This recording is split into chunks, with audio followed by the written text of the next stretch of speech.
Hello, it's you. Hello! Buenas noches. My name is Rebecca, I'm from Germany, and today I'm gonna be the presenter for our third episode of Nomad Connection. So what's actually Nomad Connection? That's a very vague concept, but we are nomads from all over the world coming to wonderful Bogota, Colombia. And we want to share our experiences, our thoughts with you, with all of you around the world. So I'm the first nomad, but there are a lot more. So I'm gonna present them now to you. Thanks. And I hope. Here we are. Welcome to the Nomad house. Hello. Hello, buenas noches. Buenas noches. How are we doing tonight? Perfect. Perfect. Muy bien. So actually, our topic for today is traveling inside and outside Colombia. So nomads. We got some questions beforehand.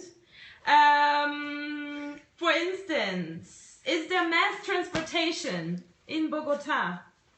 Oh, right, into the topic, right? Yes, there is. Yeah. I'm going to be mute on this topic. Oh, come on. Like, No.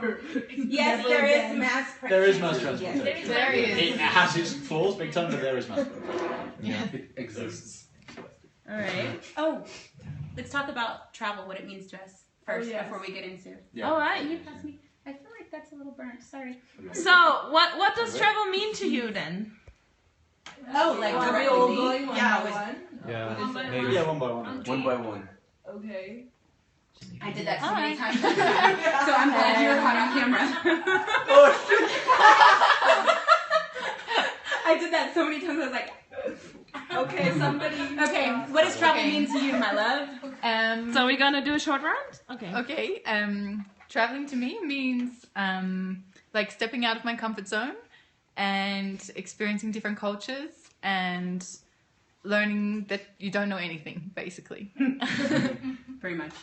I think it's really interesting as I watch random YouTube civil rights things as I'm studying, but there was a Malcolm X quote that says travel broadens your scope. And so that's kind of been my thing. Like every time I go somewhere, I learn how dumb I really am. That's it. Yeah.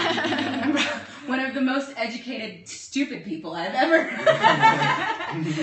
Every time you go somewhere, you learn something new. So yes, I agree. You learn how much you don't know. Mm-hmm. Well, as for me, I would say that traveling is something like there is this quote from a French author saying that traveling consists not in going to new places, but like seeing things with new eyes. So I think that's what it's about for me, like traveling, like just get to know those new places, but with a different like glance about them. Marcel Proust. Marcel Proust. This guy. Yeah. You're arousing me. That's actually my chat-up line. I just walk up to people and go, Marcel Proust. Doesn't work. Mr. England, please. What does The funny thing is, travel for me is kind of a weird thing now because it's my job now. So I travel a lot in Colombia, but it's my job, it's my income. But I don't know. I mean, it's been heavily part of my life since I was 18 years old, and even before. So I don't know. I mean, travel's been the best part of the last decade of my life. So I guess it means all of the stuff everybody said, obviously, and work for me. And money. and a small income. Well, for me, like I was not I haven't been. No, wait. I was not. The first time that I left my country was when I was 21 years old. So for me, it was really like whoa, like just traveling from Mexico to Europe. It was like an amazing experience, and I heard a lot of people saying like, yeah, you kind of fall in love of traveling, and now I'm totally like. I think it makes you, at least for me, it kind of makes me to be more self-confident in a way, to be able to do things by yourself that before you were not thinking to do it. So yeah, I would say it makes you stronger, and also this thing about yeah, seeing things with different eyes and meet different people, kind of being less judging also. So yeah, more open mind. More tolerant. Yeah. For me, well, it's education really. It's the best form of education anyone can have, and it's just life in general. For me, I wouldn't know life any other way because I'm an immigrant. Like, I was born in India, then we moved to Australia, and since then I've not known just one place. So for me, it's life itself. Yeah, what to say? Actually, traveling is a place of getting rid of cliches, for example, because people are traveling and it's like a really narrow-minded view that you have on cultures that are quite far away from the one you know. And I think that you cannot, even though you watch like TV and you can always just see, if you experience cultures just out of the media, for example, you will never really get to know the real, like, the feeling of being within such a culture. And there's also just a small like percentage of things that you can learn from the internet or from TV or whatever. So I think traveling is pretty much an intense experience, and yeah, I don't know, and for a longer time, not only for like 10 days but like half a year or something, then you can really get to know how the people think and stuff like that. So for me, what's traveling for me? I think traveling is exploring and finding yourself and learning about the place you've been, like you are from, and learning about the place you are at the moment. So I think, like, yeah, life is not meant to be lived in one place, so that's why we have to travel to find ourselves. We have to travel to find ourselves. Heidi, stop it. I like How it. did I try? It's a really, Nomads that was a for nice life. vibe. It was Nomads You say in our rented apartments. Yeah. Should go outside and tend to my goats before Okay, I Nomads. to my next location. Travel experts. There's a really nice quote. I can't remember who's it by, but it was like, if you feel lost, just go around the world. The world is round, so you'll eventually come back to yourself. Deep shit. Prince shit. Prince shit. So travel experts, what is the weirdest experience you've had while traveling? In Colombia or outside? Yeah. Let's just go ahead and make that everywhere, but yeah. Everywhere? Let's make it. How about if you have a couple, right? I mean, because it sounds like y'all have a couple. I need to just reflect for a minute. It's defining weird. I need to think. That's true. that is I have some pretty dark travel experiences, but I don't know if they're... India. Share your darkest travel experiences. Oh, I don't not know if travel, we're it's ready for that. More alcohol. Just the time some very friendly gentleman put a large cocked gun in my mouth Where was and that? told me to say goodbye to my life. Good times. Good times. When? I was in Peru when I was 18. Wow. One In day. your mouth. Holy shit. He also pistol whipped me and broke my nose, which was unnecessary. That was unnecessary. Yeah, that was unnecessary. Where? I did not know he wanted to take my But things where? from me. So, wow. so he did. He took them all. Pisco in Peru, which to be fair is a beautiful place, but a bit dodgy at night. I was probably in the wrong place. I was 18 and a bit naive, like, so I wasn't particularly travel savvy, but you probably could have done without the pistol whipping. That would have been. Yes. I still gave him my stuff. It's not like it was like, oh, you can shoot me, but don't pistol whip me, and then I'll give you my stuff. No. But yeah, that wasn't much. Wow. Yes, because I've been that was robbed. the part that I've been was. robbed a lot, but I've never been robbed in Colombia. Never. 3 years in Colombia, never been robbed. See, Mom, you won't get shot. Lived in Venezuela for a year, got robbed a lot. But As I look directly in the camera at my mother, you won't get shot. you totally won't get shot. Well, maybe talking about being naive, for example, one of my experience was because of that reason. The first time that I traveled to Spain, I was living in Barcelona, and then I was very naive. I was thinking like, yeah, Mexico is super dangerous. So of course, every country outside Mexico will be safer. No, that was kind of yeah. So I was running there in Montjuic in Barcelona, and then a car approached me. This guy, he said like, yeah, do you want me to bring you like somewhere because you look lost? And I said like something that in Mexico. I mean, in Mexico, if something happened like that. To me, I would say, of course not. I'm not gonna get in your car, of course. But I don't know why I say like, yeah, why not? Yeah, thank you very much. You're so kind. Like, of course. So I was start talking about the place, like, there is very beautiful gardens here and everything. So I get in the car, and suddenly I realized that this guy is not wearing pants. Yeah, and I was like seeing a lot of movement around. So I was like, oh my god. But I didn't, it was just like, I don't know, a second, and then I never stopped talking. So I was always like talking, speaking. I suddenly say like, you know what? I just remember I have to take the bus here. Like, could you please just stop and leave me here? Yeah. And he stopped, and I just left and I started running, of course. So, yeah. I have a question. Like, not even like Pants in the car? Did he see you and quickly whip off, or did he go out without pants? He left the house. He went out without pants. No, probably he was just, I don't know, like exactly, we're here or something. It's a pertinent question. like, no, like Makes a lot of sense to ask, I think. Yeah, not even panties, like the Panties. panties, like underwear.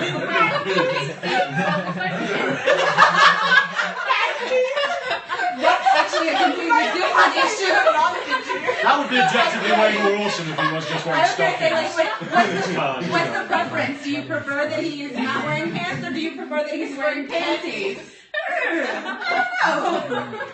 It's pretty weird.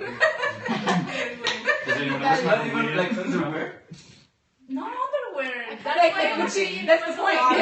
He's wearing nothing. They've only had pants, so Any more weird travel stories? That's a pretty weird one. Yeah, well, for me, I think travel really changed when I traveled by myself for the first time, which was to Italy.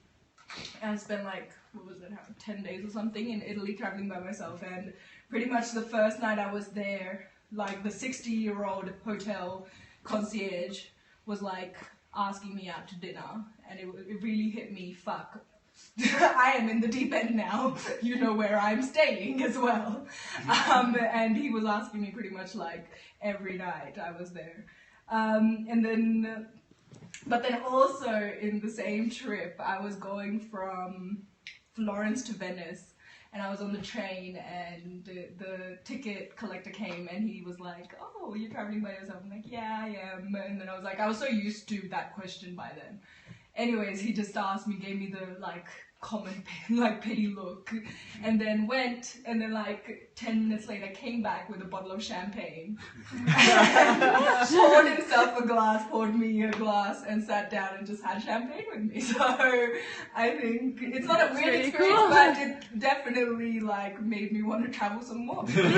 You also have the good and the bad, but you know, like it's pretty interesting. So do you guys prefer to travel on your own or with friends? I prefer them. I think both. Also because when you travel with your friends, you get to know them better, you know, like with your boyfriend. For That can be good or bad. Yeah. I mean, I traveled with 5 of my friends to Southeast Asia for like 2 months, and I'm not friends with like 2 of them anymore. So Because of that. Because of that. Because of the trip. Was that their fault or your fault? I mean, look, it depends on perspectives. So it was your fault. It could be either one, is what she's saying. I don't know, I think I like traveling with, but I agree, you get to know your friends better. Because my best friend now is the friend that we knew each other before we went to Spain, but she's my best friend, I think, because of our trip to Spain. Mm-hmm. So, also for a couple, I think, like if you want to prove sort of your relationship with someone, yeah, it's a great way to go and travel and then say, okay, yeah. I would definitely say that about Jen and I. Our relationship has only strengthened. No, I much prefer to travel with someone else. I've only traveled like alone for like maybe 4 days, and I didn't really like it. Where did you travel alone? In Lima. Okay. I don't know, for me it's just exhausting, and like I don't really care that much. Like I don't want to have the same conversation with like 1 million people in the hostel, like where are you from, where are you going, what are you doing? Like for me it's just like exhausting to do that, so I like to already be with someone that I know, so I don't have to like have this repeat conversation. You sound very anti-people right now. I do. Talk to I talk to people. I love to travel to get to know new people. Yeah, but I really don't want to talk to them at all. This is one of those travelling to discover yourself scenarios. I can't other people, I only discover myself. But if you travel with your friends, you always stay like in your friends' bubble. Yes, you do. I don't think so. Not in my experience.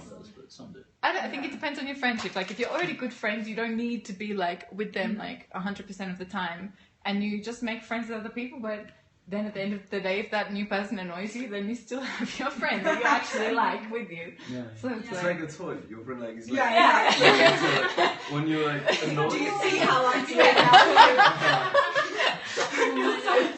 That's what I really like. It's like Yeah, the couch surfing experience is very nice because with couch surfing you go and travel alone, but you get to meet the locals and you stay with them, and so you are alone but not totally alone. See, I'm a little scared of the couch surfing. People, what is couch surfing?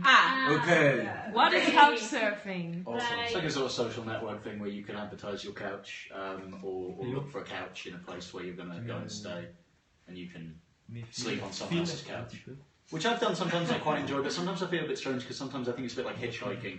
You feel a bit of pressure to entertain the person who's hosting you. And I've enjoyed couch surfing, but I've also had times when I've gone and I've been like, I kind of want to be by myself right now, but I feel like I'm sleeping on your couch for free. I sort of have to be Entertaining. do you know what I mean? It's a mixed bag. It's That's kind of what I mean about the exhausting thing. Like, when you don't know the people, it depends what kind of person you are, but it can be so exhausting to always have to be like social. True. Yeah. But I stay in hostels more than I do couch surfing. It's not as bad there because you can just Just retreat like to that. hammock or something in Yeah, the and hostel. usually you don't stay that long. I mean, the longest I stayed was like 3 days probably on a couch, like no more than that. So. Yeah. I'm sorry about that. Please. I was couch surfing in France. I wanted to travel all over France just by hitchhiking, but the hitchhiking thing I abandoned after like half the trip because it was like really exhausting.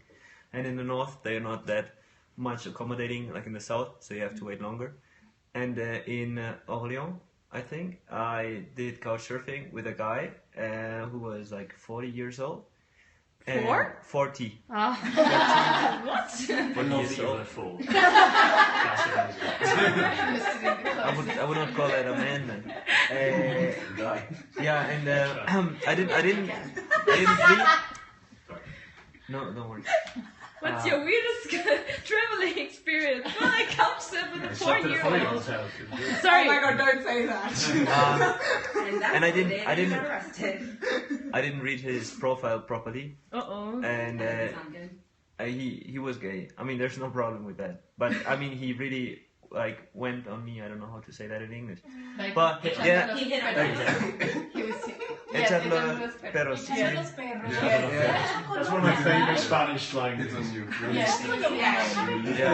He hit on me, and that was like at first we were like he showed me around in the city, and that was maybe nice. But then when we were having dinner, I was like I didn't until that moment I didn't really know. I mean he seemed to me like a little bit like opening his butt and then sitting there, and I was okay, but no, don't worry about that. I'm going to give the wrong impression of that. Don't worry, that was exactly not me. And then I mean, Hola, Argentina. Argentina. And he then asked I asked him if why he didn't have a family and everything, and he was like, I'm gay, didn't you know that? And then I was like, yeah, and yes, I read it somewhere in your profile, because I didn't want to admit that I didn't read properly his profile. And then he was, and you're gay too? And I was like, why? And he was like, because you wrote like open-minded in your profile. And it's like a keyword. And I mean, there's a lot of homosexuals who actually meet via Skype. I mean, there's other other social platforms, but Skype is one of Skype. Coach. I have a Skype too. hangover. Yeah, and I mean, and then I insisted to sleep on the couch, and I mean that was not for him. It was not what he expected, but somehow it was okay in the end. But it was like he was a little bit disappointed, and Yes, Yes, surely. Like That, yeah, I know, it got deep. Yes. Yeah, he couldn't I even understand. Oh wait, are we still? Because I remembered another good weird story. Are we still on that? Can I do? Yeah, do Can I it. do another weird experience? This was kind of weird. They don't do this anymore. But when I was 18 in Ecuador, has anybody ever read the book Marching Powder? The one about the Bolivian jail, the guy who got arrested and put in jail. I haven't. My 15-year-old Yeah, sister yeah. has. It's an interesting book. It's a bit like pulpy and a bit silly, but you used to be able to go in Quito in Ecuador to visit. There was a couple of English guys who got banged up in prison in Quito, and you used to be able to go visit them. and all you had to do was slip $20 to the guards, and you could go in and visit these English guys in prison who'd been there for stupid drug offences and stuff. So I did it. I was 18 and like, oh my god, this would be crazy, right?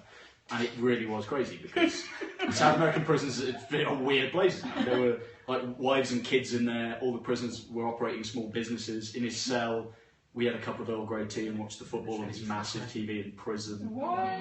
He showed me his machete that he paid $500 to get smuggled into the prison.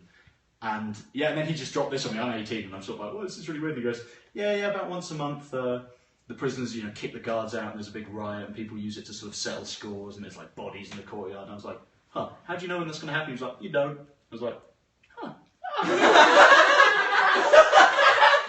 Maybe you should have waited till just after that happened just to give it, and that was one of the weirdest experiences I had in my life, to be honest. That's what you couldn't do that in England, and I assume most of our countries you definitely couldn't do that. I don't think you can anymore in Ecuador because I think they realised that probably that shouldn't be happening at all.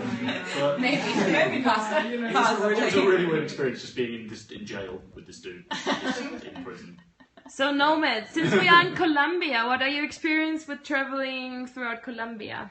Very nice. Can you travel? I'm running away. Can you travel if you don't speak Spanish? Yes, you can. Yeah, you can. It depends. I mean, there's small towns in the really rural areas where you could get there, but once you've got there, you might struggle a bit to communicate properly. Yeah. Like, you can always point at hotels and point at menus. That's easy. But in the big tourist destinations in Colombia, easy. Yeah. Easy, no problem. Like, English is not widely spoken, but it's pretty well spoken by most people in tourism. So Cartagena, Tirona, Medellin, those places. Yeah, no danger there. No danger.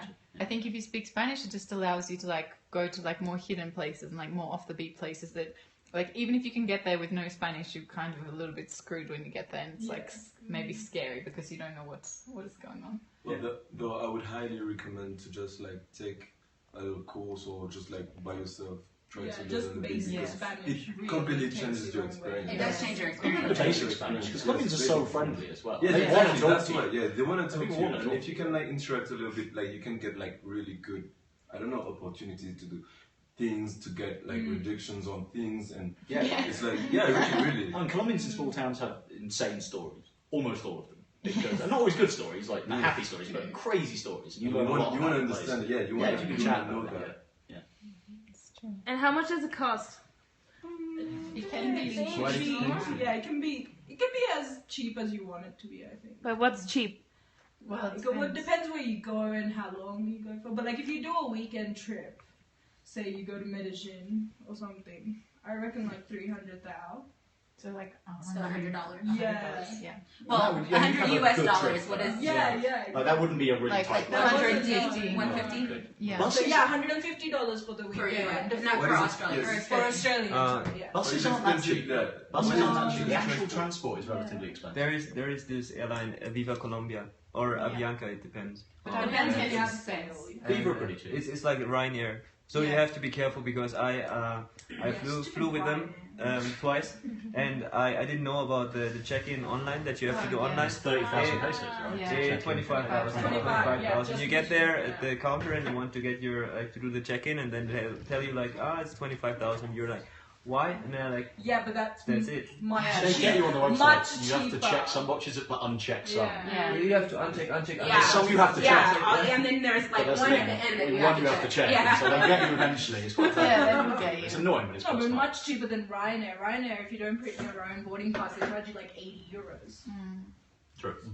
But it's not that expensive to travel. I think it depends. I guess some places that are. Cartagena is pretty expensive if you want to Yes. just Cartagena live in Cartagena. is You can do it cheaper and get 70 or something like that, but you go to small towns and it's insanely cheap. I mean, it's a bit more for me, I guess, because I don't know what everyone's source of income are, but I earn pesos. So I'm not benefiting from the exchange rate or anything. Like some people come here, and if you come from like US or England or Europe or whatever, you can't believe how cheap Yeah, it is. it's super Because cheap. especially the peso is recovering now, but it's weak. It's been weak. So people can come in and they cannot believe that they're paying $1 for lunch. Right. Do you know Yeah, what I mean? Like, Yeah. if you plan to visit here, it's cheap. Really, It's cheap. Really reasonable. Yeah. Is it safe to travel? Yes. Yes. And like Well, most places you can well, do it. I guess it depends on where you go. Like, Depends on where you go. There's- It depends there's like bus services between like most major cities, so you can do like overland travel between most places. Yeah. There's only like a few destinations where you can't. So if you want to do that, then yeah, it's really cheap. And you can safe. do night buses as well. They're safe, completely safe. We've done so many now.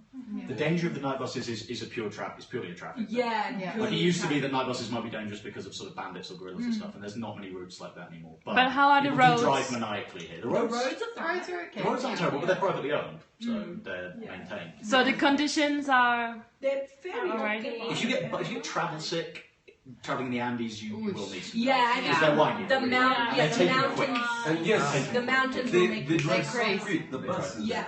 Oh, that's driving though. That's the Yes, driving the driving culture is, in Colombia in general is just. Can we talk? I don't even know Take a how. minute. I hate seeing the bus I drivers with don't crosses. even know how. I hate seeing the people- Catholic bus drivers because I don't want a bus driver who believes there's something better after life. Yeah. I want like an atheist bus driver who's like, this is my only life. I really don't want somebody who's like, paradise is coming, baby. I'm like, no. I want an atheist bus driver who thinks he has one life. That's what I want. Yes, and That's who what I wants want. to save mine as And a well. Buddhist bus driver, as you call it. I don't want any of that shit. I'm No not gonna reincarnation, none of that. There have been a lot of great things that have been said, but that very well may be the best quote. But I don't want a bus driver who thinks there's something better after life. That's the best quote. No, I think the for me, driving culture. the driving they are a lot more aggressive. Yes. But like I had said before, I think for me, like the idea of motorcycles here, there's so many motorcycles, Yes. but they don't have to abide by the stay in your lane rule. They can go in between cars. They can also, does anybody else notice that they go on yellow? Yes. Like there's who cares about green? Yeah. Like green, like they go on yellow. Green means why aren't you gone? Exactly.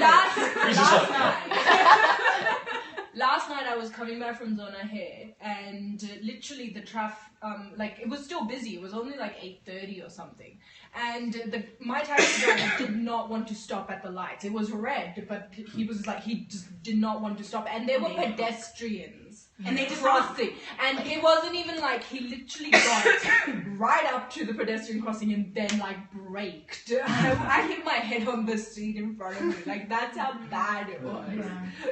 But also they don't stop on red lights like if you're driving late at night. But No. that's like a security thing, Yeah. right? Like, Yeah. They don't want to stop in case someone In case comes someone to the comes car. up. So they just like going through all the red lights. Or they'll like do Yeah. a quick break and They'll then slow. go. They Yeah, won't. yeah, They will yeah. go slow. They They'll won't always be stop. moving. Yeah. Yeah. But I think that's a security problem. That is Yeah. a security. That's a security. Yeah. But I mean, going back to They're actually travel doing and the safe safety, ones. Yeah. going back to traveling safety, I really don't think, for anyone who's planning travel here, that you, in most places in Colombia, you don't have to exercise anything more than common caution. Yeah. The caution you'd exercise anyway, do you know what I mean? Like, don't walk around in certain neighbourhoods with your sort of big camera out, your passport out, and like that. You can.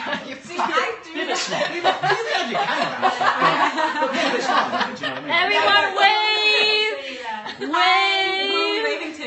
wave Really to waving to me. Ed Gray 1906. Hi, Daddy. Hey! Hey, Hey, Eddie. Hi, Daddy. No, there but are I- some areas where you do have to be more careful. Yeah, no, definitely. There are Like, places I where mean, you can. during my thesis research, I was videoing a lot around, and I had my GoPro, and then I also had my DSLR, and it wasn't just like it was just the looks I was getting from people that made me feel unsafe than anything else, really. Yeah, It was just like everyone was just like, oh my god. It's mostly what is curiosity. this? There's a but you do Colombian feel a way bit to more. say Yeah. that. They say, no, that's Yeah. papaya. Yeah, yeah. So And like, yeah. I had a couple of people come up to me and they're like, be careful with that. I'm like, yes, I know. Yeah. Yeah. Like, but The first, It is, I think the first 2 days I was here, like I didn't really, of course, the first, you're gonna die. That's, of course, that's the thing that people send you off with. I love you. You're the best. Come back safe. Don't die. Yeah. And so, of course, when you get here, you're like, don't die. Don't die. Don't touch. Oh, damn bus driver it. There's one thing you weren't supposed to do. But I missed it. I did not cross it off the list. But as I was walking, of course, I was in Candelaria. So as I'm walking, of course, they say that's the worst place, right? That's the first place I went to stay. And I was walking around, and the girl that was with me had a GoPro, and she was filming things, and we're like super like I know we look like thieves. You're trying to be like indiscreet. Like, you know, people are looking at you. And then we got back after filming like most of the day, walking around looking very touristy. And the people next to us had just been robbed. And I was like, it's just super weird. Like, you don't know, like, When it's going yeah, to you, happen. like, I mean, because I guess the weird thing was we're living literally in 2 rooms right next to each other, and our experiences are completely different. We went out at the same time. We stayed out for the same amount of time. We went in the same area. And then our experience was, hey, everybody was like, hey, how are you? It's nice to see you. What are you doing here? Well, let me show you where to eat. Everybody was like very welcoming and open and great. And then her experience was completely different. Well, actually, you know, funny you say that. I don't think I've not heard of girls getting like robbed at knife point or whatnot. But like when we Heaps of first got guys, here, like, so many guys doing exchange at our uni were robbed at knife point, and these are big German dudes. Yeah. Which You know? university are you guys at? Los Angeles. It was like in our first month or so, Yeah. we heard like 7 different stories of guys getting robbed at knife point, like always in La Candelaria. What was the context? Wandering around at night, drinking, stuff like that? So- No, like just coming sometimes- back from a club or something. Because camera is a bit sketchy. Yeah. enough, Yeah, I mean, but like in one example, it was like 4 p.m. like in the afternoon light, and they started like walking towards Monserrate, and they got like attacked with knives, like in the middle of the day on like the road. And these guys, And they were travelers, but they were leaving the next day, and their passport, everything got stolen. But they were huge. Yeah, like they they were looked huge, super yeah. foreign, but they were like really, really big. Yeah. So is it because they just look, Yeah. they look foreign? Yeah, so it's they just look because like they a- have blonde hair, blue eyes, like that's. Yeah, they look like a target. I think some of it just depends on.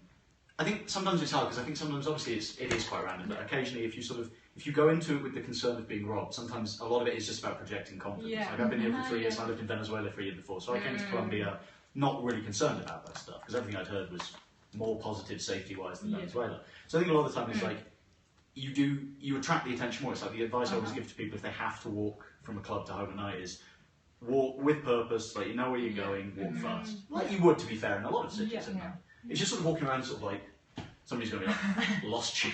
Yeah. That is all mine. Do you know what I mean? If you're just with purpose, like, okay, all right. You know, maybe it backs it up a bit. You know? So Nomads, about traveling for Colombia again, we got a question about how do handicapped people get around? That's a really good question. So you want to travel by buses with great difficulty. Yeah. I've seen handicapped people travel on buses, not to put the wheelchair under the bus and put it in the thing, but it's not a very wheelchair friendly country once you're in the places.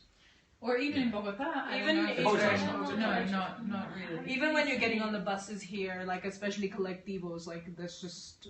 Oh, that would be Possible. Explain what collectivos are. Oh, yeah, because sorry. There are different Yeah. types of buses. Yeah, so you have like the mass transport, I have to say the word, transmillennial, which is like a bus rapid transit. It's like pretty much a train system, but like for buses.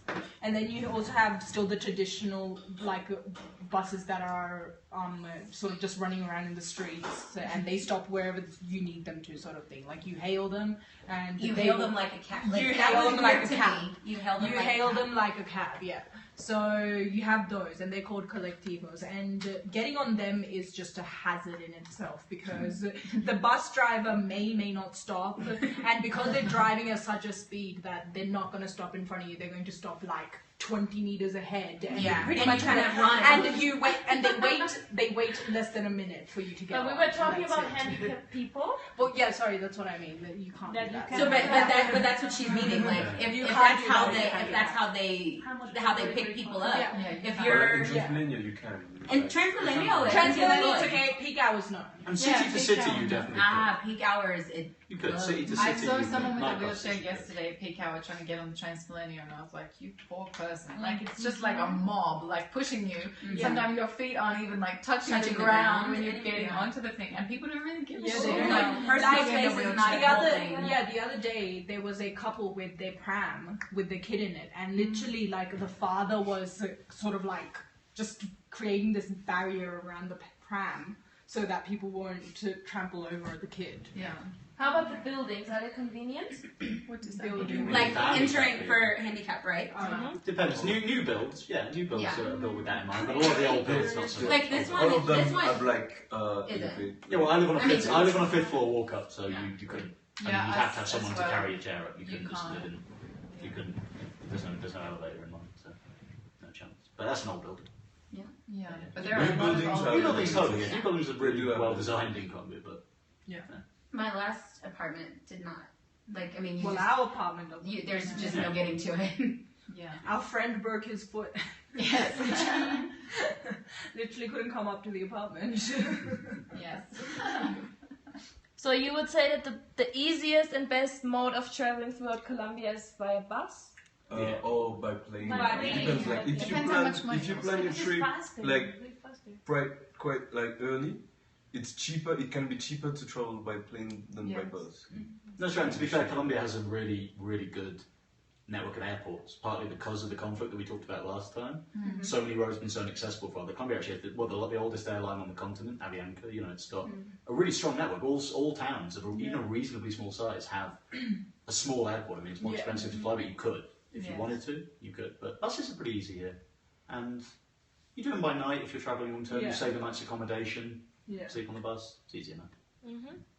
I would like to do like a quick round about what are some of the places we have visited and what is our favorite In Colombia. in Colombia. Okay. You can go ahead and just skip me. My favorite two places was La Guajira, which is like the very, very northern point of Colombia, and it's kind of like where the desert meets the ocean. And also Choco, because it's because it's really different. It's like you're not in Colombia. It's like the Afro-Colombian department, and it's like it's very, very poor, but like culturally it's very rich, and it's just very interesting to see like that contrast with the rest of Colombia, I think. I'd say my favorite place in Colombia is called Minca. It's a really small town on the Caribbean coast, but it's in the mountain because you have like this mountain. What do you call Sierra that? Nevada. This Yeah, La Sierra Nevada is like a chain of mountains. It's a small isolated mountain range. Yes, mountain mountain range. range. Exactly, and it's just like by the beach, and it's the landscape is really like beautiful. You have good climate because like on the coast it's really hot, but as like you're in the mountains, like it's really cool. So it's a really nice place. Like the nature there is quite amazing. You have like so much diversity like between like plants, flowers, and animals. I saw like a boa just like big like this, 10 meters. And so that's a really nice spot. Like that's for the landscapes. But to live, I would say Medellin is like a really nice place to visit and have a short time in because it's a really cool place. Yeah, let's go. Let's go. I don't know what my favourite place is. It's hard because You have so many to choose I from. travel a lot. I do it for work, so it's hard. It depends because I do a lot. I mean, the favourite trip I did in Colombia was the 5-day circuit in El Cocoy, which is Colombia's that? Yeah, it's closed now. You can't do it anymore, but it was like 4 years ago. But it was it's like 5 days in the high sort of the biggest accessible kind of trekking route you can do in Colombia. It's like 5 days in 5,000 meter glaciers and all that stuff. Didn't see another person. Incredible stars. Really beautiful. The Choco, I love the Choco for the whale watching season is really incredible. Humpback whales come and breed on the Pacific coast. That's amazing. Mocoa in Putumayo, Southern Jungle Department, is amazing because it's quite a dangerous region formerly. No one goes there, so you can go for 3 days in the jungle and see monkeys and birds and animals and toucans and everything and not see another tourist. It just doesn't happen. The whole country's fascinating. Every time I think that my list of best Colombian destinations is pretty set, I go somewhere else and I'm like, well, shit, that has to be on the list. So, yeah, it's an amazing place to travel. Wow. Okay, well, I haven't really traveled like that much, but I think I went to Taganga and Tayrona, and one beach, which is Playa Cristal, and whoa! And also because I had a summer love story there. Like I met this guy in the hostel, and then I heard these stories that it's easy to travel and to fall in love because everybody like very relaxed. So that happened to me that day, and it was an incredible week. Where was he from? So, France, but he was wearing pants when you Colombian. met? Yeah, developed a I'm tongue. sure he was wearing. It doesn't Like hurt to Jack family It's word. an interesting story, this guy, because he was born here in Bucaramanga, and he was adopted by a French family. Like after he was like 8 months, probably it was his first time visiting like his country. So Taranga, like this time. Yeah, it's Love like like a we start drug hating anger. Hate. Horrible place. So good. For me, I think I really enjoyed San Cipriano and Cali. I think those would definitely be my 2 favorite places. Cali was just awesome because of the like atmosphere and also the weather, super nice. And San Cipriano is just this San tucked Cipriano. away. That's on my list too. It's tucked away, and oh my god, it was just amazing. The brujitas are Yeah. insanely. The brujitas are insanely fun. Yes, so Yeah, fun. that's the best transport ever. It is amazing, isn't it? Yeah, and I love the mountains. So there's I lived in Switzerland, I went to Nepal, and now I'm in the Andes, and there's well, more or less, you know that our hill next to the city is 3,200 meters high. So yeah, that's quite considerable, I would say. And yeah, I haven't traveled that much. I went to Cali and I went to Santa Marta to do the hike to the Ciudad Perdida, which is quite amazing. Like that's also in the jungle for 2 or 3 days in the rain. And It didn't rain when we were there. That's seriously? So weird. It didn't rain when I went in July. it rained like constantly during 2 days when we went there. But it's still, it's pretty, it's beautiful. And yeah, what else? I mean, I want to see the Kukui, but now it's difficult because there were these attacks of the NL. Yeah, the ELN are active in the east of the Yeah. park, so they warn against all travel. But you can still go to the Pueblo, no? You could go to Cocoy, yeah. I mean, Yeah. it's one of those things where they tend to warn against an entire place if there's activity, because the park's big and it goes into Norte de Santander and Lauca. I think you'd probably be okay still going to Pan de Azúcar right near to the Yeah. park. We wanted to do that next Oh, weekend, but one my thing. boss didn't let me. So Huh? no, because he said we have to. You're going to be here in December, January? Yes. Because that's the best time. Yeah. Early December is the best, because the weather theoretically is the best and there's fewer people. Once you get into January, it gets quite busy, but I went on about December the 14th and had the entire circuit to myself. It was insane. Oh, that's good to know. Yeah, I don't know if it's the same now. Great. How do I turn this? No, double tap quickly. Well, whatever. I can hold it if you want. Yes, please. Oh, Heidi. Well, I think my favorite so far is Choco, which is on the Pacific coast of Colombia, the Afro-Colombian district, because you feel like you're in another country because it's so different and different in the way that you see poverty a lot, but you also see wild nature, you see jungle, you see different people, you see well, we saw Sampacho, which is like a carnival in the capital, which is Quito, and it was really, really interesting because like tourism in Choco is basically non-existent. So we felt really like the first foreigners coming to Choco, which was nice because like you feel you're like discovering something. So that's our travel experience, and now we switch to our second topic, which is party. Is that it? Wait, is that a thing? No, that's definitely not. Oh, Heidi. No, actually, wait. Hold on. Before we close, I do want us to talk about the word expat. Oh, that's I do Do want you us want to. to get me started on the word? I think I'm we a little should. concerned. So Please, okay, hold on. Let's just because to be honest, because like I said, hi Lauren, sorry you're not here, but Is Lauren watching? I'm sure she will eventually. Just at her boyfriend's graduation. Yeah. I'd rather be there. So I talked to, when we were trying to determine the name for the show, I was tossing around a billion different names, and one of the names included the word expat. I don't have a problem, well, I didn't before have a problem with the word expat. It wasn't an issue for me.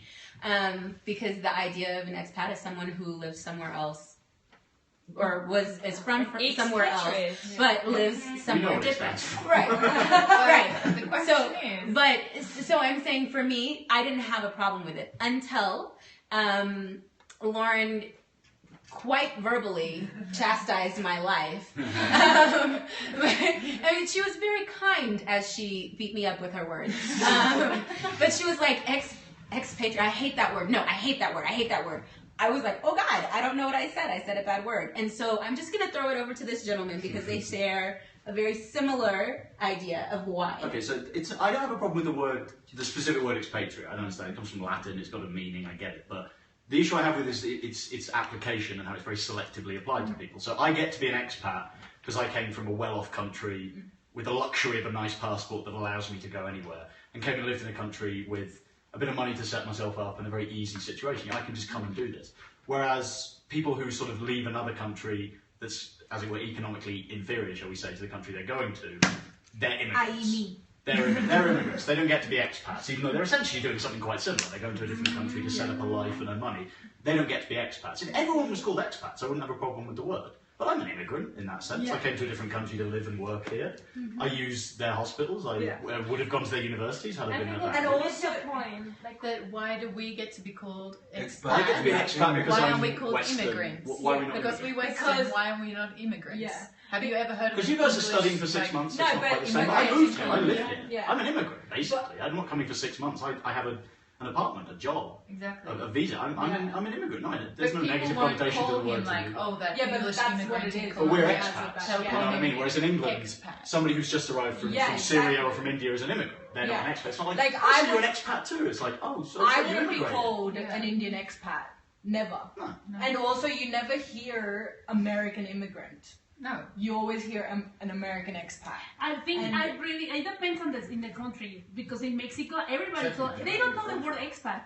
They Well, will yeah, not that's- use So the it's word more how we expat. refer to ourselves. Yeah. It's Yeah, more how the yeah, person yeah. refers to themselves, because here, Yeah. no one really calls me anything, because Colombians are quite polite. Nobody would go, oh, so you're an immigrant. They just say that you live here. It's more how we refer to ourselves. You know, there's Facebook groups, we're all, expats, and, Expat Chronicles is a website and all that stuff, but... Oh, that intonations group. That was when I really I was like, what the hell's going on? Yeah. But I don't like it. That's the way how I get to know. Yeah, I know that, but did you have to fill out the survey thing before? Because it asks you what kind of expat you are. Like, that's the word they use. And it's like, And Well, it's what what kind I said, it's what what the kind word- of expat what- can you be? yeah, what kind of Responsive. expat can I be? What do you mean by that? Well, I mean, there's different types. So my issue isn't with the word itself, because it's a word, whatever, but Yeah. it's But the what unequal connotation does it application. have to you then? It's the negative unequal- or an over positive? It's the unequal application. Yeah, To me, the word has no real connotation. The connotation is someone who left one country to live in another. It's the bare bones meaning of it. But it's just the unequal application. It's the fact that I get to swan around Colombia where I've moved to and call myself an expat, and certain people get labelled with immigrant, which does have negative connotations in our society, whether you think that or not. Yeah. It does have that. You say immigrant, people think certain things. You say expat, people think of Paris in the 20s and Hemingway chilling in bars, Yeah, drinking, and living life. But they say immigrant, and people think of hard, tough economic situation. Yeah, They exactly. don't think of a dude who's left India who's a doctor who's come to England Yeah, to yes. work and live and raise his kids. That person's still an immigrant. Like, Even though they're way better than I am, coming in with very few qualifications, I just to agree. hang out, you know? I think that words carry a lot of power. Yes. And the thing is, whether it's also a thing when people ask you where you come from, and I guess in our case it's something really hard to answer, because you could say I come from Australia, they'd be oh okay, or I come from India, and they would be like, huh, there's something that is not expressed when they ask you for things like that. That comes to power, to how they would identify you with the place you come from. Well, Whether let's say what in is- England, for example, if you met a person from Australia and a person from Iran in their 40s, and the person from Iran said, I've just come to England, the assumption that people make, the lazy assumption is, that person must have come here because of some sort of forceful thing. They had to come exactly. here. The Australian They came need here a because he better wanted to life. come here. He wanted to come here. He could be in Australia. it's People, fine. we got a reaction. So expat maybe means to not longer be patriotic? Question mark. I mean, I think I was never a particularly patriotic person, but I'd say No, that living in a yes. foreign country has definitely dulled that, because, especially coming from England, I mean, being an English patriot is different to being a Colombian patriot. Because English patriotism has also meant that we colonised half the world and did terrible things around the world in the name of patriotism. Whereas being patriotic and Colombian just doesn't seem as bad to me. Nobody's ever used patriotism here in quite the same way as in England. So flag waving in England is considered a big no-no. Yeah. Like pledging allegiance to the flag, as you in the States and stuff like that, no. Yeah, the not, flag not, kind of not happening. It's in a the big UK. deal. Not happening. in the UK. The flag is a big deal. Pledging allegiance to the flag in the UK makes you're a nationalist. You're Yeah. considered nationalist with the implication being And, racist. and for the people who don't pledge allegiance or who have any, hey, shh. It's a weird balance. You have to and- love the Queen, but you shouldn't fly the flag. Neither of That's which I really like. strange. But it's a weird balance. Yeah, no, in America, the flag is an important thing, and there, you know, It's a people, pop icon. people will definitely The fight American for. flag, it is. You know it is, but it's the pledging allegiance thing to Yeah. it. As an English person, I find really troubling and a bit strange, just because And I pledging also allegiance to a think piece of that material is weird. For me, that's a strange bit. being like immigrants ourselves, I think it's a big issue in your identity as well, because I can never call myself a complete Indian, nor can I call myself a complete Australian, because I've grown up with two very different cultures, two very different ideals, and I can never be like, oh yeah, I'm patriot towards one or the other, especially when it comes to like sports. When you have like a cricket match going on, I'm just like, I don't give a shit. Yeah, football, I really don't care if England win. It's not. And then it's like, oh, you're not patriot. I'm like, I don't know who to go to. Like, I don't know who to go for. Just I think a new way to like look about that thing is like, don't ask where you come from, but where you are a local. It means like where you actually have your experiences. About that. Like, Yes, because like being from a country doesn't mean anything. You're not from a country. You're not from a place, and you have a local experience. Yeah. So that the thing is, where do you get all this experience from? Yeah. So and it can come from different places. Yeah, maybe for myself it's a very different experience, because even if I'm been living, like, for example, in the Netherlands, like there are like 5,000 Mexicans in the Netherlands, and we have like very strong tradition. For example, the Day of the Dead, and they've been living in the Netherlands for, I don't know, 15 years, and every year they do like all this tradition. They put like this ofrenda on their tables there. I don't know, like maybe our sense of being like a patriot. Yeah, it's different. I think it really depends on the culture. yeah. But I also think that's just a desire to connect, to feel connected with your home. It's still Yeah. Do you know what I mean? It's not necessarily that you're sort of beating the drums for Mexico. It's just that that's what you've grown up with. So, like for me, it's stupid. I'm English, but a cup of tea still makes me feel better. You know what I mean? It's stupid, but it's one of those things where Yes. that's where I'm Especially from. if it comes from Michael. Not That is another issue. That is another issue. It's one of those things where I am English in the sense that I'm the product of my environment. I was very much raised in England, so I have character traits that people associate with being English, with Englishness. However, that doesn't particularly make me proud of English because it seems incredibly arbitrary. Yeah. The fact that I happen to be born there is just a genetic lottery. I could have been born anywhere, and I'm lucky to have been born where I was born. So there's no point in beating a drum and saying, yeah, I'm English, because Maybe I, as a German, you can also say something about patriotism, because I think it fits in with the English thing, with the colonial thing as well. There's certain slightly more troubling elements that make you have to think. well, but it's more recent. Yeah, no, it's true. In history, if you say you're German, then like stuff like this. Hitler. People is- Yeah, people wait. No. I was trying to put a nice spin on it. No, but actually, I mean, I think we're working hard on like gaining some more of self-confidence concerning to the patriotism. But for example, the World Cup is one of the very few occasions where you can actually put our flag outside of the cars, or like paint yourself like yellow, like black, schwarz, black. So much What colors are they again? And yeah, because I mean, now it's our generation. We have another view of it, because we don't. Our parents, maybe they were affected, or they were the generation that came after the war, and now, I mean, that's like not stuff of the grandparents, because we should not forget about it, but it's still more like, yeah, we are Germans, but we are, for example, right now accepting immigrants and all the things going on in Europe, for example, at this. So this is something you can be proud of. I mean, of course we did a lot of bad things, but at the very end, I mean, you cannot undo these things that happens, but you can give a better example right now, and I think that's what we are trying to do. Well, it's funny because you said about Germany! pride. It's quite funny because I consider myself proud. Let's not do that.